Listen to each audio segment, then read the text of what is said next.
Hello, नमस्कार। स्वागत है आप सबों का एक बार फिर से आर्ट्स पाठशाला के इस यूट्यूब चैनल पे।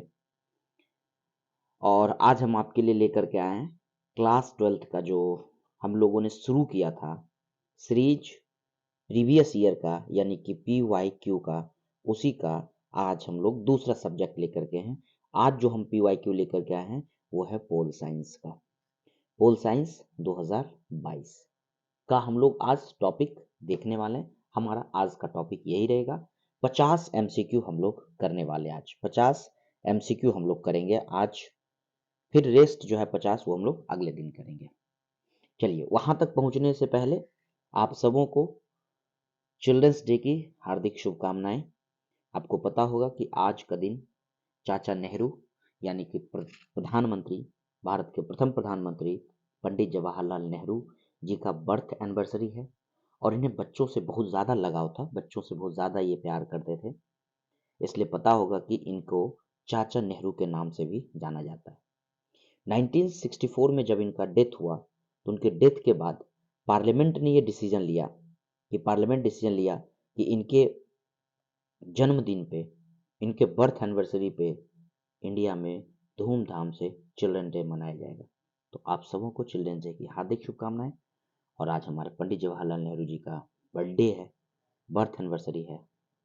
तो अब तो रहे नहीं, लेकिन देश के लिए उन्होंने ऐसी कहानियां, ऐसी सच्चाइयां, ऐसे जगह हमें पहुंचा दिया जहां पर आज हम लोग खुल करके एक दूसरे से बातें करते हैं, देश की तरक्की में अपना योगदान देते हैं।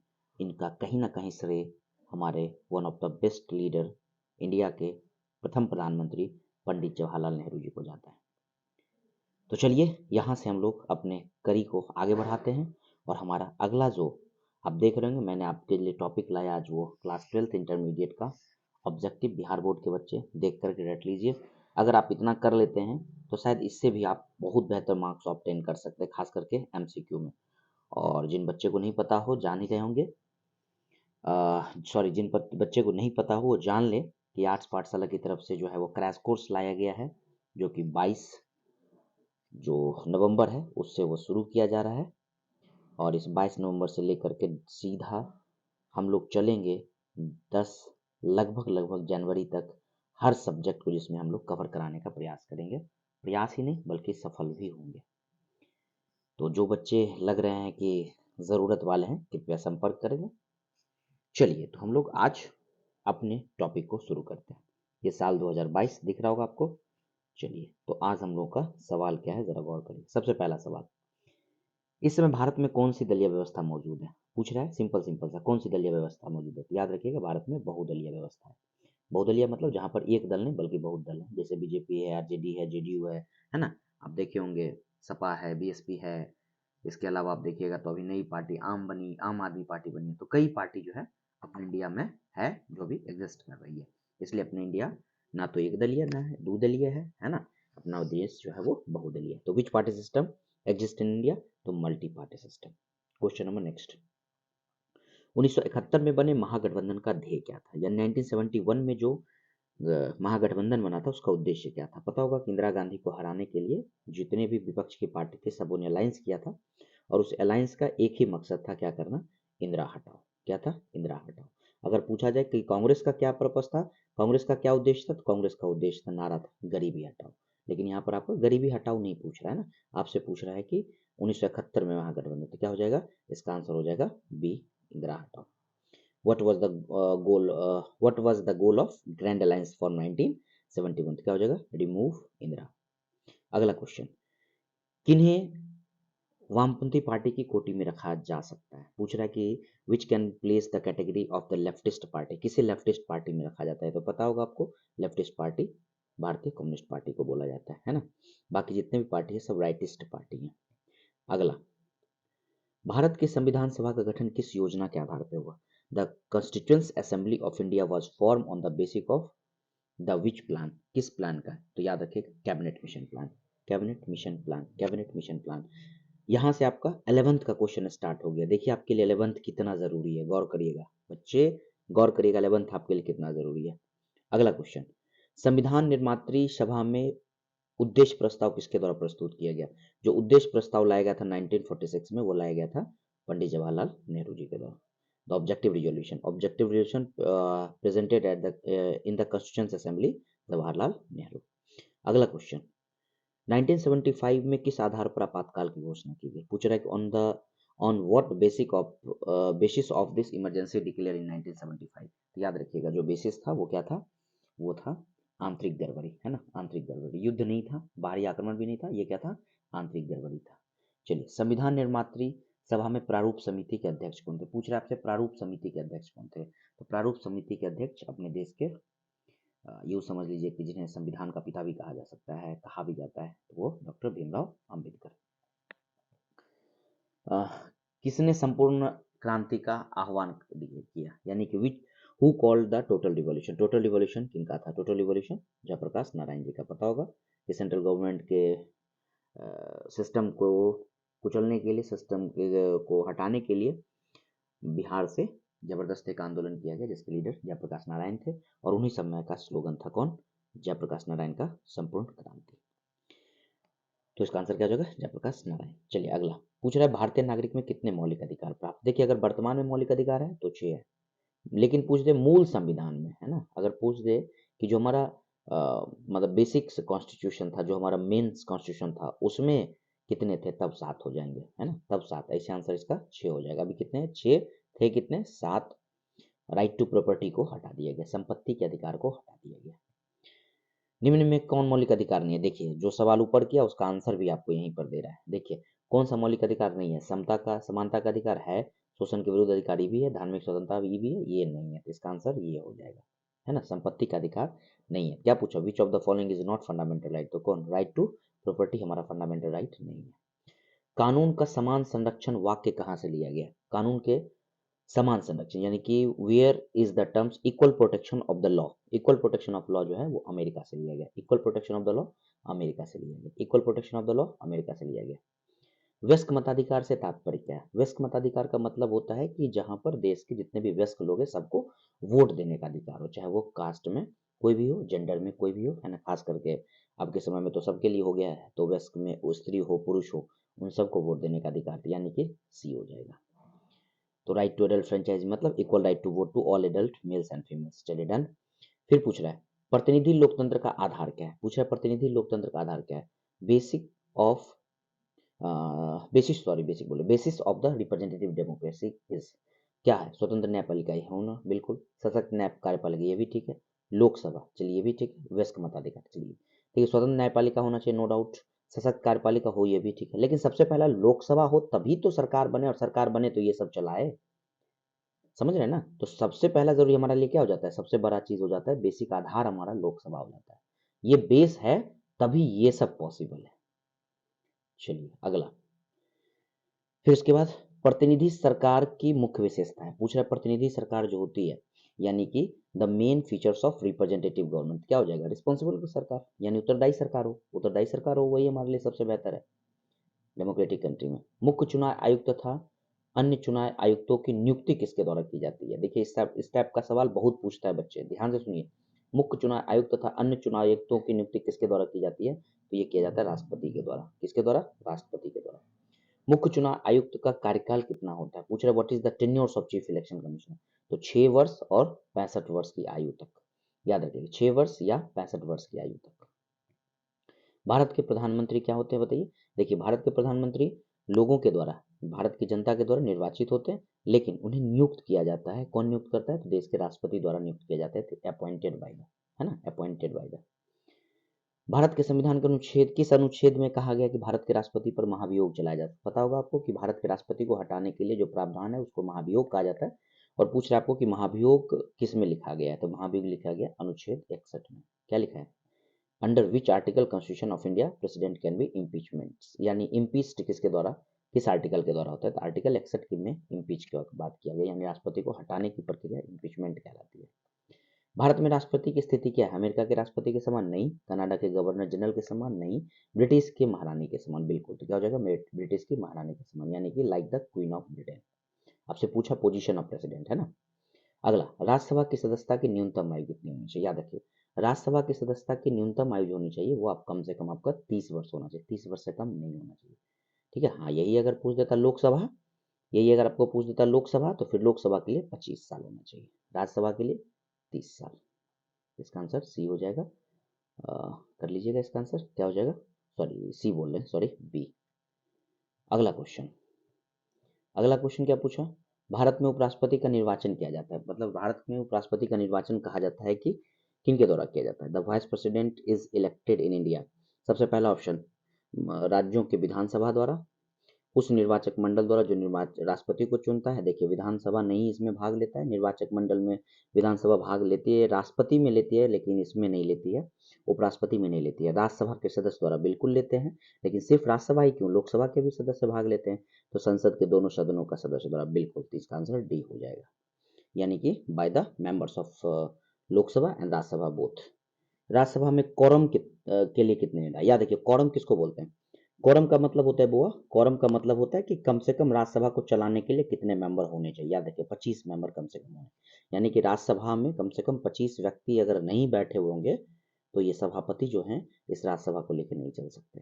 तो कम से कम 25 व्यक्ति की उपस्थिति होनी जरूरी होती है, उसी को हम लोग कोरम बोलते हैं। क्या लिखा, Rajya Sabha is a fix number of fix members of the quorum, कितना हो जाएगा 25। अगला, लोकसभा की अधिकतम संख्या 550, 550। ठीक है, दो पहले एंग्लो इंडियन थे, हटा दिया गया, 2020 से ही हटा दिया गया। अगला क्वेश्चन चलिए नेक्स्ट में, राज्यसभा का सभापति कौन होता है। ऑब्वियसली देश के जो हमारे उपराष्ट्रपति होते हैं वो राज्यसभा के सभापति होते हैं, तो कौन हो जाएगा, उपराष्ट्रपति पदेन, यानी कि वाइस प्रेसिडेंट। क्या पूछा, who can chairman of Rajya Sabha, कौन हो सकते हैं, जो हमारे वाइस प्रेसिडेंट है वो होते हैं। 73वां संविधान संशोधन द्वारा पंचायती राज संस्थाओं का कार्यकाल कितना है। याद रखिएगा पंचायती राज, आप सब जानते होंगे पंचायती राज 5 वर्षों का होता है ना। मुखिया जो गांव में बनाए जाते हैं, चाहे सरपंच बनाए जाते हैं, चाहे शहरों में मेयर बनाए जाते हैं, चाहे शहरों में पार्षद बनाए जाते हैं, तो उनकी कार्यकाल कितनी साल है, 5 साल है। 73वें संविधान संशोधन द्वारा भारतीय संविधान में कौन सी अनुसूची जोड़ी गई। पूछ रहा है कि which schedules have been added in the Indian constitution by the 73rd constitutional amendments. याद रखिएगा 9वीं अनुसूची, 9th शेड्यूल्स को जोड़ा गया था, जिसमें हम लोग ने ग्राम पंचायत और फिर अगले चल करके हमने क्या नाम है, नगर पालिका नगर निगम का बात किया। अगला, विधानसभा सदस्यों के लिए निर्वाचित होने के लिए कितनी उम्र आवश्यक है। बच्चे देख रहे हैं ना, क्लास आप पढ़ रहे हैं 12th में, सवाल आपका 11th से जा रहा है, मैक्सिमम सवाल 11th का है, इसलिए थोड़ा सा 11th को भी कमांड करना जरूरी है। तो कैसे कमांड होगा, तो ये रिवीजन के माध्यम से आप कमांड कर सकते हैं, दिमाग में इस बात को बैठा लीजिए।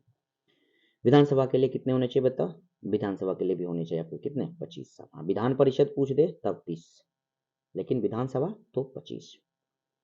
अगला क्वेश्चन, किसी भी राज्य की विधानसभा की अधिकतम अनुग्रह, याद रखिए विधानसभा की अधिकतम संख्या 550 से ज्यादा नहीं होनी चाहिए और 60 से कम भी नहीं होना चाहिए। तो कम से कम 60, यानी क्या, the maximum up to the permissible limits, यानी कि जो एक लिमिट्स दिया गया ना किसी भी राज्य की विधानसभा का, वो 500 से अधिक नहीं दिया गया। अगला, विधान परिषद के सदस्य को निर्वाचित की न्यूनतम उम्र, अभी जस्ट हम आपको बताए थे कितना, 30 साल, 30 साल। पूछ रहा है लेजिस्लेटिव काउंसिल के मेंबर का एज 30 साल। संविधान का कौन सा अनुच्छेद संसद को राज्य सूची के विषय पर विधान बनाने की शक्ति देती है। पूछ रहा है आपसे सवाल कि कौन से अनुच्छेद के तहत जो है संसद को राज्य सूची, यानी याद करिए तीन सूची होते हैं, राज्य सूची, ऐसे तो टोटल 4 हो जाते हैं, राज्य सूची, केंद्र सूची, इसके अलावा समवर्ती सूची। समवर्ती सूची ऐसा सूची होता है जिसमें केंद्र और राज्य दोनों मिलकर कानून बनाता है। एक होता है रेसिडुअरी अवशिष्ट, है ना। तो यहाँ पर किसका बात किया आपको, राज्य सूची, तो 249 के तहत, 249 के तहत। भारत के संविधान में पहला संविधान संशोधन हुआ 1951 में, 1951 में पहला संशोधन हुआ। क्या पूछा कि first constitutional amendments in India, कौन सा, 1951। संवैधानिक विषय पर निर्णय लेने के लिए सर्वोच्च न्यायालय के कम से कम कितने न्यायाधीशों की बेंच होनी चाहिए। पूछ रहा है कि a bench of supreme court decided to constitutional matter, कोई भी कॉन्स्टिट्यूशनल मैटर उस पर डिसाइड करने के लिए कितने जजों का बेंच होना जरूरी है। तो याद रखिए 5, आंसर हो जाएगा 5, यानी डी। बलवंत राय मेहता, बलवंत राय मेहता समिति एक बनाया गया था पंचायती राज संस्थानों के लिए। वो पूछा पंचायती राज को कितने भागों में बांटा जाए, तो उसने सजेशन दिया कि पंचायती राज को 3 भागों में बांटा जाए, त्रिस्तरीय। क्या हो जाएगा, त्रिस्तरीय। तो वही बात हो गई 3 टायर्स। फिर पूछा निम्नलिखित में से किस दल ने हिंदी विरोधी आंदोलन का संचालन किया था। देखिए हिंदी विरोधी ऑब्वियसली साउथ इंडिया में होगा। हिंदी विरोधी जो आंदोलन होगा वो हिंदू विरोधी जो आंदोलन चलेगा वो कहाँ चलेगा, मुख्यतः साउथ इंडिया में चलेगा। क्यों? क्योंकि साउथ इंडिया के ही लोगों को हिंदी से कहीं ना कहीं प्रॉब्लम था, नॉर्थ इंडिया में कर नहीं सकते थे। और इसमें आपको पता होगा कि नॉर्थ साउथ इंडिया की जो पार्टी उसमें कौन है, तो जरा गौर करिए, डीएमके। बाबरी मस्जिद विध्वंस विध्वंस किस वर्ष हुआ? 1992। 1992। क्या पूछा था, विच ईयर द बाबरी मस्जिद डिमोलाइज? 1992। भारत संघ में अवशिष्ट अधिकार, अभी जस्ट हम आपको बात कर रहे थे 3 अधिकार का, तो पूछ रहे अवशिष्ट किसके पास होगा? केंद्र के पास होता है, अवशिष्ट केंद्र के पास होता है। संविधान की प्रस्तावना के अनुसार भारत संप्रभुता, यानी सुनेंगे प्रभुत्व संपन्न है ना, वो क्यों है संप्रभुत्व संपन्न? क्योंकि वह किसी भी विदेशी सत्ता के अधीन नहीं है। यानी कि देखिए ये वर्ड का मतलब ही होता है प्रभुत्व संपन्न, मतलब जो खुद पर निर्भर हो, जो दूसरे पर निर्भर ना हो, खुद पर निर्भर हो। यानी कि क्या होगा, it is not subjected to any foreign authority.